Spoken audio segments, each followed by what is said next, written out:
இளவரசர் அருள்மொழிவர்மரை பூங்குழலி கிட்டையும் சேந்தன் அமுதன்கிட்டையும் ஒப்படைச்சிட்டு வந்தியத்தேவன் அங்கே இருந்து பழையாறையை நோக்கி புறப்படுறான். பழையாறையிலிருந்து சேந்தன் அமுதன் வந்த குதிரையை கண்டுபிடிச்சு அதில் அவன் போயிட்டு இருக்கான். அப்படி போகிற வழியில் குதிரையோட காலில் ஒரு கல் குத்துது. அப்போதான் அவன் நினைக்கிறான், வழியில் ஏதாவது கொல்லன் பட்டறை இருந்தா அங்கே போய் இந்த குதிரைக்கு ஒரு லாடம் அடிக்கணும்னு நினைக்கிறான். போகிற வழியில் கிராமத்தில் ஒரு கொல்லன் பட்டறையை கண்டுபிடிக்கிறான். அந்த கொல்லன் பட்டறையில் அவன் மீன் சின்னம் பொறிக்கப்பட்ட ஒரு வாளை பார்க்குறான். அத்தோட தன்னுடைய குதிரைக்கு லாடம் அடிக்க சொல்லி அதை குதிரைக்கு பொருத்தின பிறகு அங்கேருந்து புறப்படுறான். புறப்பட்ட கொஞ்ச நேரத்திலேயே அவன் வழியில் கப்பலில் மந்திரவாதி கூட இருந்த தேவராளனை சந்திக்கிறான். இதெல்லாம் தான் முந்தின பகுதியில் கேட்டீங்க. தொடர்ச்சியை தான் இந்த பகுதியில் கேட்க போறீங்க.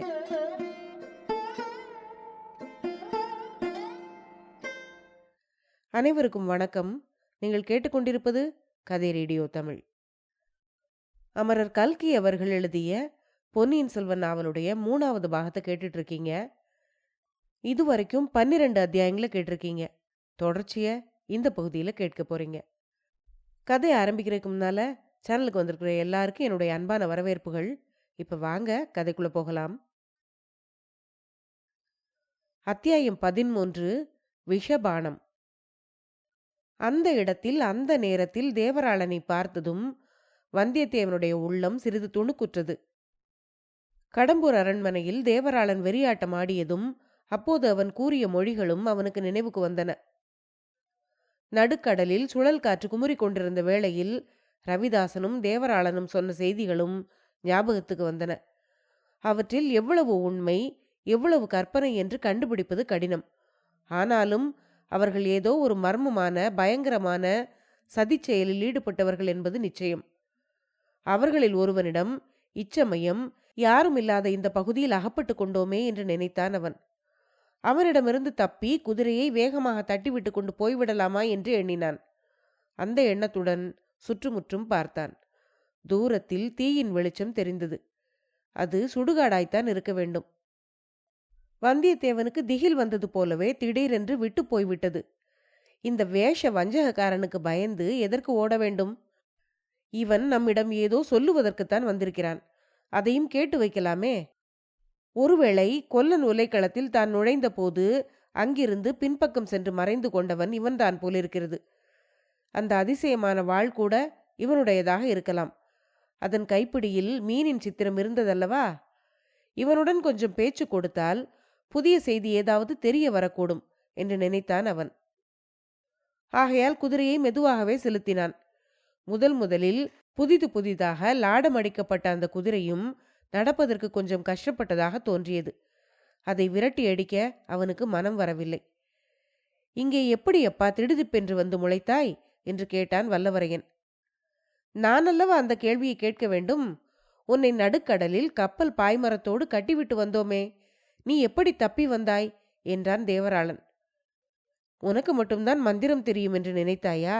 எனக்கும் கொஞ்சம் தெரியும் என்றான் வந்தியத்தேவன். மந்திரத்தில் உனக்கு நம்பிக்கை ஏற்பட்டது பற்றி எனக்கு மகிழ்ச்சி. என்னுடைய மந்திர சக்தியினால் நீ இங்கே தனியாக போய்க் கொண்டிருப்பாய் என்று நானும் அறிந்து கொண்டேன். அதனால்தான் முன்னாலேயே வந்து காத்திருந்தேன் என்றான் தேவராளன். ஏன் காத்திருந்தாய்? என்னிடம் உனக்கு என்ன காரியம் என்றான் வந்தியத்தேவன். அதை நீயே யோசித்துப்பார், அல்லது மந்திர சக்தியினால் கண்டுபிடி என்றான் தேவராளன். உங்களுடைய ரகசியங்களை நடுக்கடலில் என்னிடம் நீங்கள் சொல்லி இருக்கிறீர்கள். ஆனால் அவற்றில் எவ்வளவு உண்மை, எவ்வளவு கற்பனை என்பது எனக்கு தெரியாது. ஆனாலும் அந்த ரகசியங்களை நான் மறந்துவிட தீர்மானித்து விட்டேன். யாரிடமும் சொல்லப் போவதில்லை என்றான் வந்தியத்தேவன்.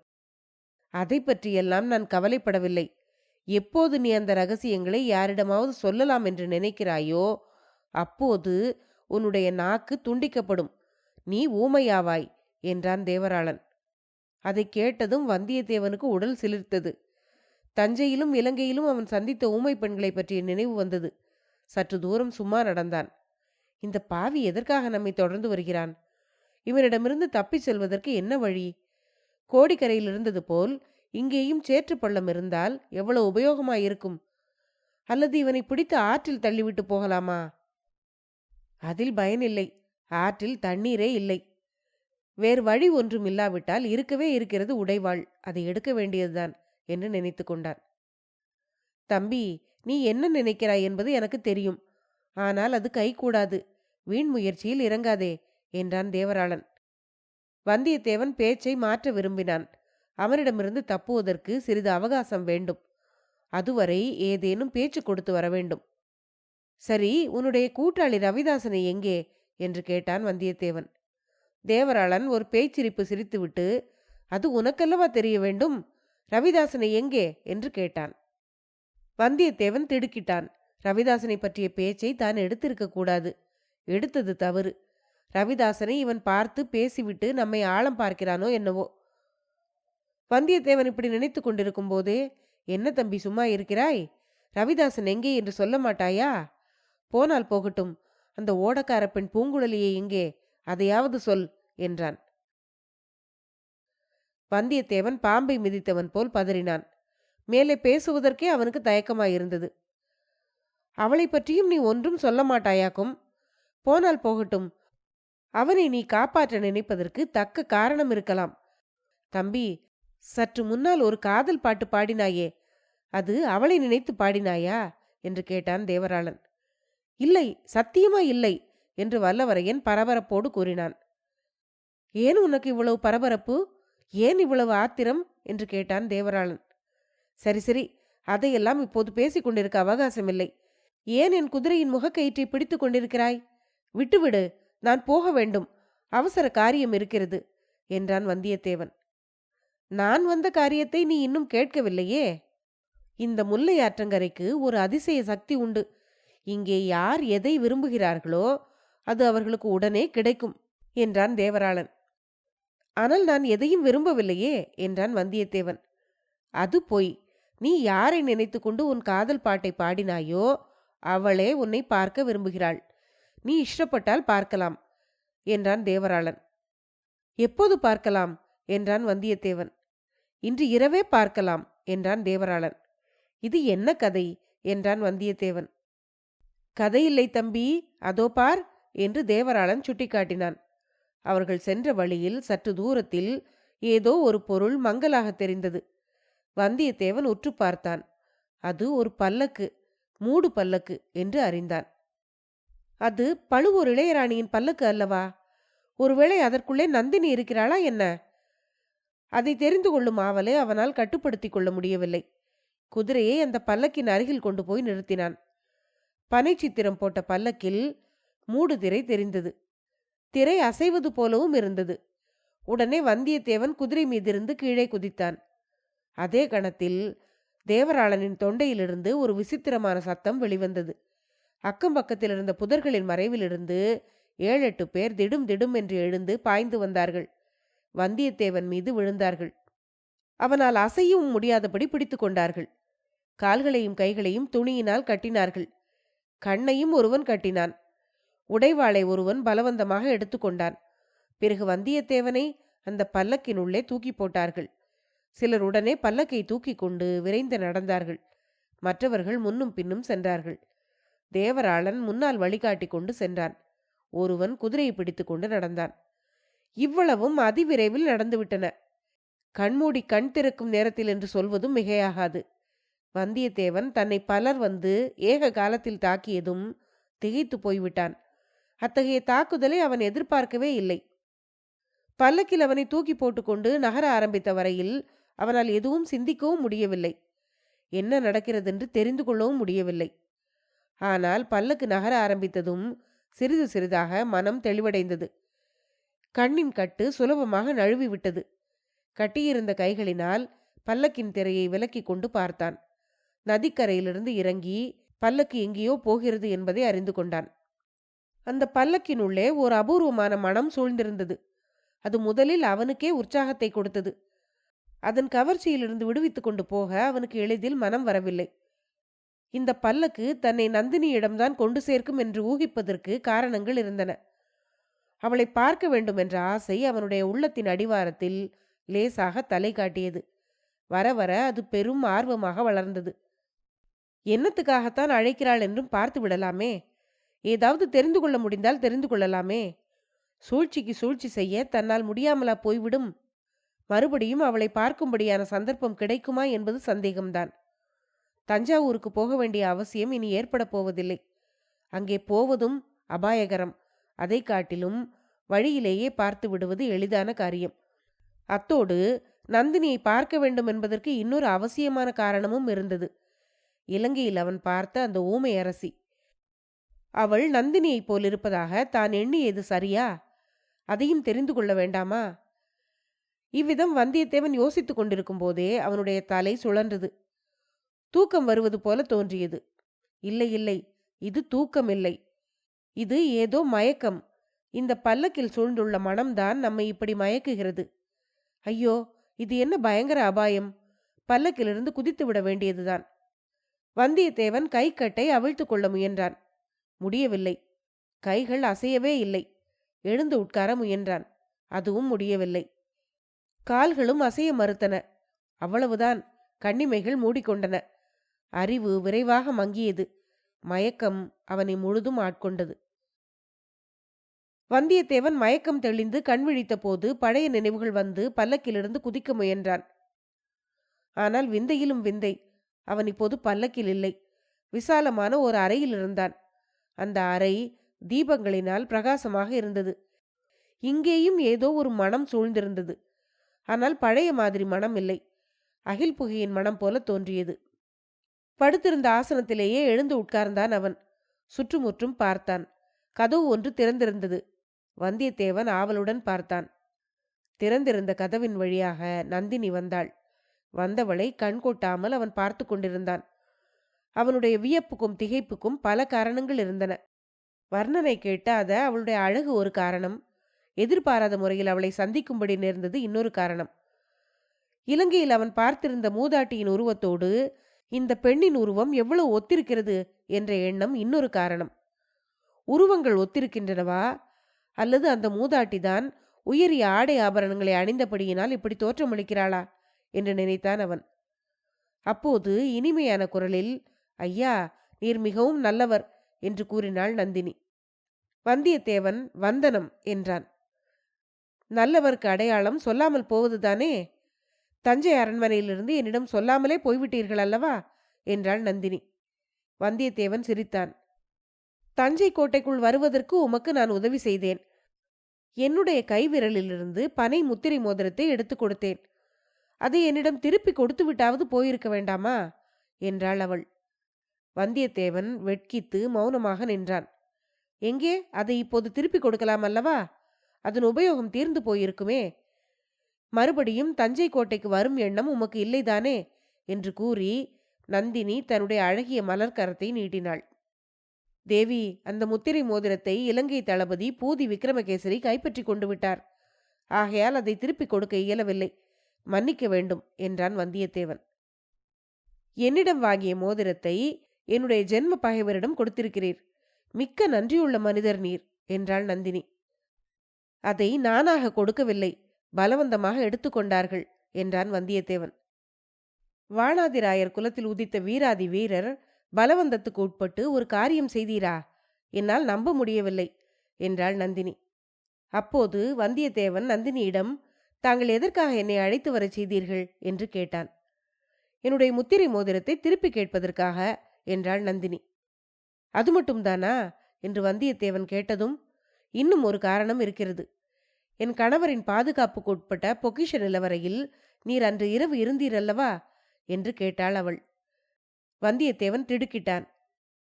எனக்கு தெரியாது என்ற எண்ணினீர்? அழகுதான். எனக்கு தெரிந்திருக்காவிட்டால் அன்று இரவு நீர் தப்பிச் சென்றிருக்க முடியுமா என்று கேட்டாள் நந்தினி.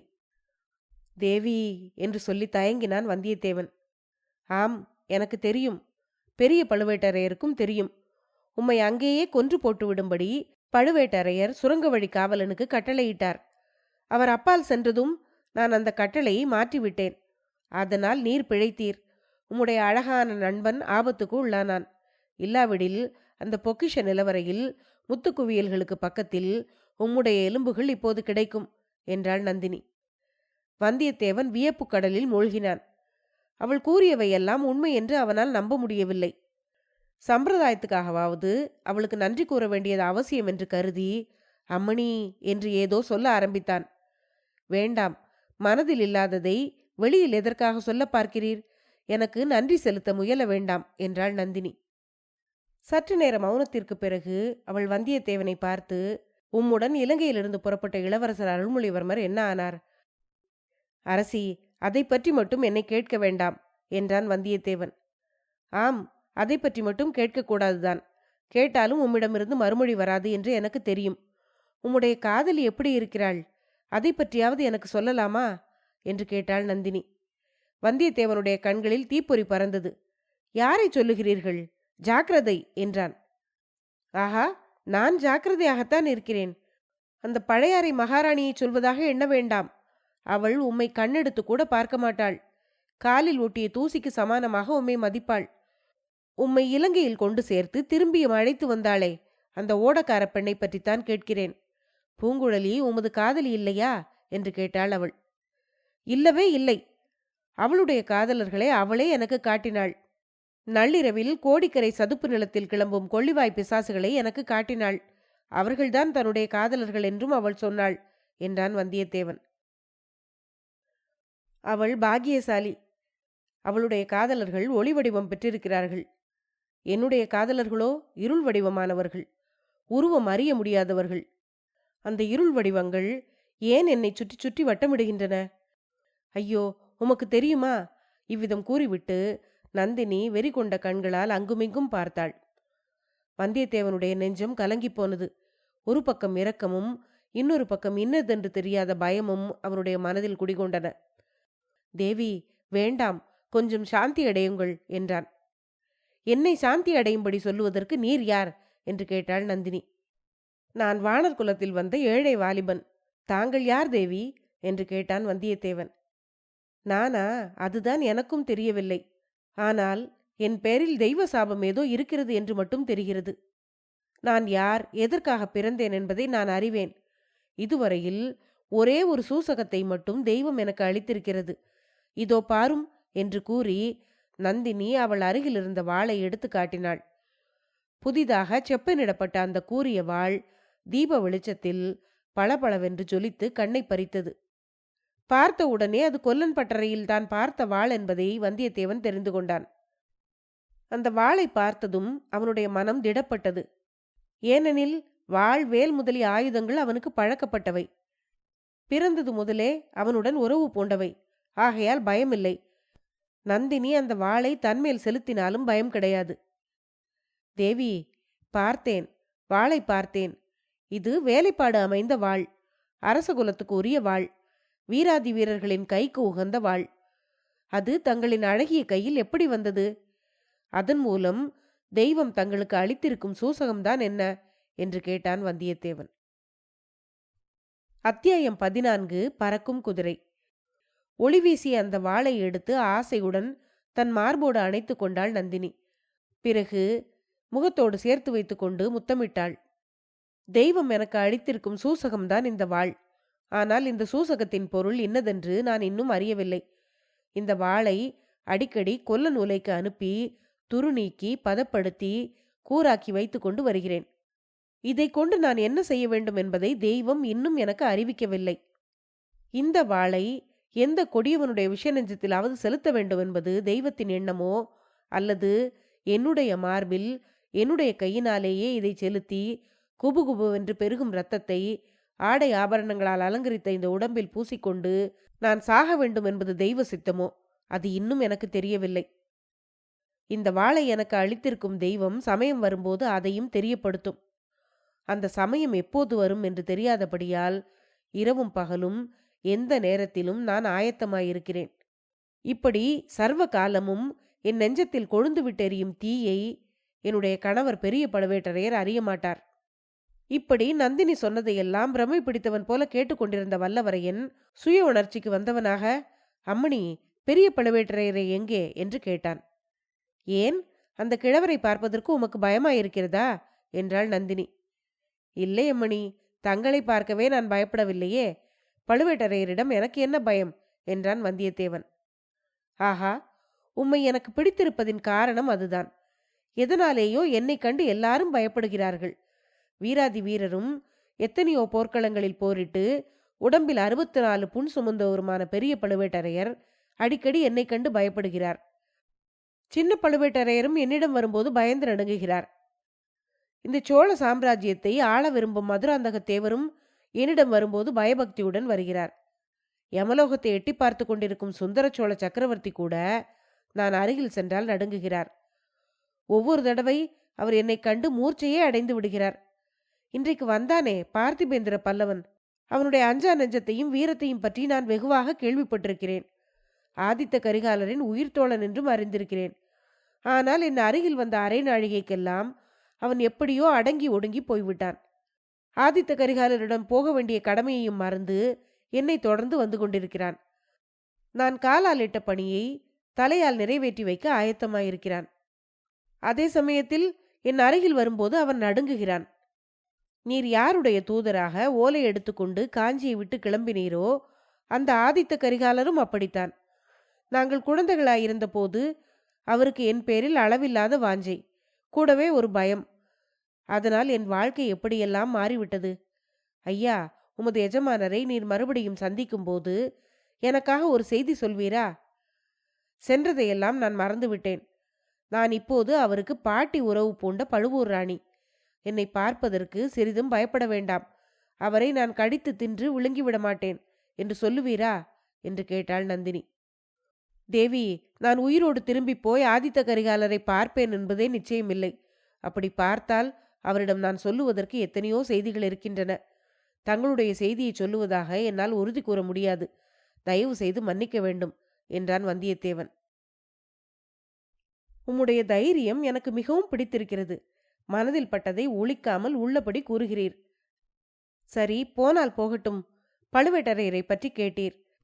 என் கணவரும் பார்த்திபேந்திரனும் பரிவாரங்களும் பக்கத்து கிராமத்துக்கு சென்றிருக்கிறார்கள். அவர்கள் திரும்பி வருவதற்கு வெகு நேரமாகும். ஆகையால் தான் உம்மை நான் அழைத்து வரச் செய்தேன். மறுபடியும் கேட்கிறேன், இளவரசரை பற்றிய உண்மை உமக்கு தெரியும் அல்லவா? அதை நீர் சொல்ல மாட்டீரல்லவா என்று கேட்டாள். இல்லை தேவி, சொல்லுவதற்கில்லை. இனிமேல் எந்த காரியத்திற்கும் புனைந்துரைப்பதில்லை என்றும் உண்மையே சொல்லுவதென்றும் இன்றைக்குத்தான் தீர்மானம் செய்தேன். ஆகையால் இளவரசரை பற்றி சொல்ல முடியாது. சற்று முன்னால் கூட என்னுடைய தீர்மானத்தை நான் மறந்துவிட்டேன். மன்னிக்க வேண்டும் என்று சொல்லிக்கொண்டே வந்தியத்தேவன் தன்னுடைய இடைக்கச்சின் சுருளை அவிழ்த்து அதற்குள்ளே இருந்த பனை லட்சணை மோதிரத்தை எடுத்தான். அம்மணி, இதோ தாங்கள் அளித்த பனை முத்திரை மோதிரம். இலங்கையில் பூதி விக்ரமகேசரியின் ஆட்கள் இதை என்னிடமிருந்து பலவந்தமாக கவர்ந்து கொண்டது உண்மைதான். ஆனால் சேனாதிபதி திருப்பி கொடுத்து விட்டார். இதை தங்களிடம் சேர்ப்பித்து விடுகிறேன். பெற்றுக்கொண்டு அருள் புரிய வேண்டும் என்று கூறி முத்திரை மோதிரத்தை நீட்டினான். நந்தினி அதை உற்று பார்த்து தான் கொடுத்த முத்திரை மோதிரம் அதுதான் என்று தெரிந்து கொண்டாள்.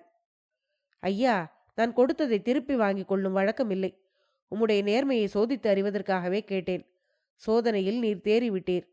என்னுடைய ஆட்களை கொண்டு உம்மை சோதனை போடும்படியான அவசியத்தை எனக்கு ஏற்படுத்தவில்லை. மோதிரத்தை என்னுடைய ஞாபகத்துக்காக நீரே வைத்துக் கொள்ளலாம் என்றாள் நந்தினி. அம்மணி, யோசித்துச் சொல்லுங்கள். இது என்னிடம் இருந்தால் மீண்டும் அவசியம் நேரும்போது இதை உபயோகப்படுத்த வேண்டியிருக்கும் என்றான் வந்தியத்தேவன். அதை பற்றி கவலை இல்லை. எப்படி வேண்டுமானாலும் உபயோகப்படுத்திக் கொள்ளலாம். உம்மை இப்போது மறுபடியும் கண்ணை கட்டி பல்லக்கிலே ஏற்றி கொண்டு போகச் சொல்லுகிறேன். உம்மை பிடித்த இடத்திலேயே திரும்ப விட்டு விடுவார்கள் என்றாள் நந்தினி. நான் அதற்கு மறுத்தால் என்றான் வந்தியத்தேவன். இந்த பாழடைந்த அரண்மனையிலிருந்தும் கோட்டையிலிருந்தும் உம்மால் திரும்பி போக முடியாது. திரும்ப திரும்ப புறப்பட்ட இடத்துக்குத்தான் வந்து கொண்டிருப்பீர் என்றாள் நந்தினி. அப்போது ஏதோ ஞாபகம் வந்தவனாக வந்தியத்தேவன் நந்தினியை பார்த்து, அம்மணி, தங்களிடம் ஒரு கேள்வி கேட்க விரும்புகிறேன். அதற்கு மட்டும் விடை சொல்ல வேண்டும். சில நாளைக்கு முன்பு தாங்கள் இலங்கைக்கு வந்திருக்கவில்லையா? அனுராதபுரத்தின் வீதிகளில் இருளில் தனியாக நின்றிருக்கவில்லையா என்று கேட்டான். இல்லவே இல்லை. பழுவேட்டரையரின் அரண்மனையையும் காவலையும் தாண்டி நான் ஒருபோதும் அப்பால் சென்றதே இல்லை. உமக்கு ஏன் அத்தகைய சந்தேகம் உதித்தது என்று கேட்டாள் நந்தினி. அம்மணி, இலங்கையில் சில தினங்களுக்கு முன்பு தங்களை பார்த்தேன். இப்போது இருப்பது போல் ஆடை ஆபரணங்கள் புனைந்து அலங்காரமாக இருக்கவில்லை. சாதாரண சேலை மட்டும் உடுத்தி ஒருவித ஆபரணமும் புனையாமல் கூந்தலை விரித்து போட்டுக்கொண்டு நின்றீர்கள். அந்த பெண் தாங்கள் அல்லவா என்று கேட்டான் வந்தியத்தேவன். இல்லவே இல்லை. நான் இல்லை ஐயா. நீர் கூறும் அந்த பெண் வாய் திறந்து ஏதாவது பேசினாளா என்று கேட்டாள் நந்தினி. இல்லை அம்மணி, ஜாடையிலேதான் பேசினாள் என்று வந்தியத்தேவன் கூறியதும், ஐயா, தாங்கள் மறுபடியும் எப்போதாவது ஒரு சமயம் அந்த பெண்ணை பார்க்க நேர்ந்தால் அவளை எப்படியாவது பிடித்து கொண்டு வந்து என்னிடம் சேர்ப்பிக்க வேண்டும். அது முடியாவிட்டால் என்னையாவது அவளிடம் அழைத்து கொண்டு போங்கள் என்றாள் நந்தினி. அடுத்த அரை நாழிகைக்கெல்லாம் வந்தியத்தேவன் மறுபடியும் முல்லையாற்றங்கரையில் நின்றான். அவனுடைய குதிரையும் பக்கத்தில் நின்றது. அவனை அங்கே அழைத்து வந்தவர்கள் ஒரு நொடியில் மறைந்து விட்டார்கள். தேவராளனை கூட காணவே இல்லை. முல்லையாற்றங்கரையோரமாக குதிரையை மெதுவாக செலுத்தி கொண்டு வந்தியத்தேவன் இரவெல்லாம் பிரயாணம் செய்தான்.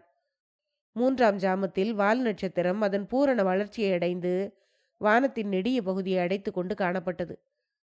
உண்மையிலேயே அந்த வால் நட்சத்திரத்தின் காரணமாக ஏதாவது விபரீதம் ஏற்பட போகிறதா, அல்லது இதெல்லாம் வெறும் குருட்டு நம்பிக்கைதானா என்றும் அவன் அடிக்கடி சிந்தனை செய்தான். நந்தினியின் நினைவும் இடையிடையே வந்து கொண்டிருந்தது. அவள் கூறிய வார்த்தைகளெல்லாம் அவனுடைய மனதில் நன்கு பதிந்திருந்தன. முதலாவது தடவை தஞ்சை அரண்மனையில் அவளை பார்த்தபோது ஏற்பட்ட அருவருப்பு உணர்ச்சி இப்போது மறைந்துவிட்டது. ஏதோ பயங்கரமான துன்பங்களில் அடிபட்டவள் இவள் என்ற எண்ணத்தினால் ஒருவிதமான அனுதாபமே உண்டாகியிருந்தது. அவள் ஏதோ ஒரு மாய சக்தி உடையவள் என்றும் அவனுக்கு தோன்றியது. ஆதலினால் அவளுடன் இனி எந்தவித சம்பந்தமும் வைத்துக் கொள்ளாமல் இருப்பதே நல்லது என்றும் தோன்றியது. பனை லட்சணை உள்ள மோதிரத்தை அவள் திருப்பி வாங்கி கொண்டிருந்தால் எவ்வளவோ நன்றாக இருந்திருக்கும். ஆனால் அவள் அதை வாங்கிக் கொள்ள மறுத்துவிட்டாளே. அதை இந்த நதியிலே எறிந்து விடலாம். அதற்கும் அவனுக்கு மனம் வரவில்லை. இந்த அபாயகரமான காலத்தில் அது மீண்டும் சமயத்துக்கு உபயோகப்படலாம். எதற்காக எரிய வேண்டும் என்று நினைத்து கொண்டான். பழையாறைக்கு சென்று இளைய பிராட்டியை பார்த்து சொல்ல வேண்டிய செய்தியையும் சொல்லிவிட்டால் அப்புறம் இதை எரிந்தே விடலாம். இம்மாதிரி தொல்லையான காரியங்களில் பின்னர் பிரவேசிக்கவே கூடாது. இரவு 4ஆம் ஜாமத்தில் கிழக்கு திசையில் வெள்ளி முளைத்தது. சுக்கிரனை எதிரிட்டு கொண்டு போகக்கூடாது என்று வந்தியத்தேவன் கேள்விப்பட்டிருந்தான். குதிரையை நிறுத்தி ஒரு மரத்தில் கட்டிவிட்டு தானும் தரையில் படுத்து சிறிது நேரம் உறங்கினான். அத்தியாயம் 14 முடிவடைந்தது. அடுத்த பகுதியில் அடுத்து வரும் அத்தியாயங்களை கேட்கலாம். நன்றி.